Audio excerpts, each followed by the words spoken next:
Good morning everyone. Myself Vishesh Shukla from Group 193B LA1.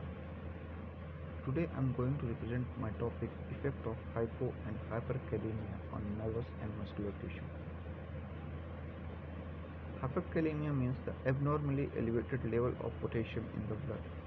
The potassium level between 3.5 to 5 millicoulomb per liter considered as normal potassium level, whereas between 5.1 to 6 millicoulomb reflects the mild hyperkalemia and 6.1 to 7 reflects the moderate hyperkalemia. Above 7 we can consider it as severe hyperkalemia. The effects of hyperkalemia are it decreases the resting membrane potential leading to hyperpolarization on excitability of muscle. Hyperkalemia on excitability of cardiac muscle depends upon the severity of hyperkalemia. Severe hyperkalemia makes the arterial muscle unexcitable. Hyperkalemia may also produce the progressive electrocardiograph abnormalities like including peaked T waves, flattening or absence of P waves, widening of QRS complex and sine waves.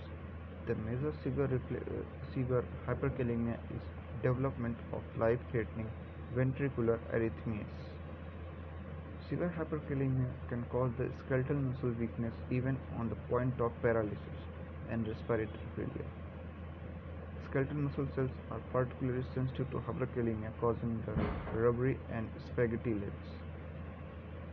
The potassium level is regulated through excretion by the renal system. When the system function declines, the extracellular potassium concentration increases and can lead to the membrane excitability.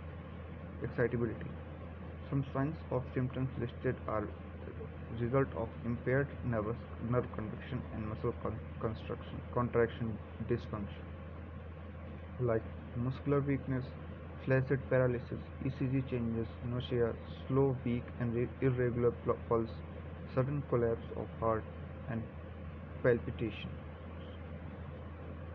Now, hypokalemia produces functional alternation of skeletal muscle through smooth muscle, and the cardiac conduction effects are most serious consequences of hypokalemia. The characteristics of ECG changes include the flattening of T waves with appearance of U waves. Serum hypokalemia, severe hypokalemia causes hyperpolarization of resting membrane potential and due to the altered potassium gradient as a result of greater than normal stimulus is regarding for the depolarization of the membrane in order to initiate the action potential.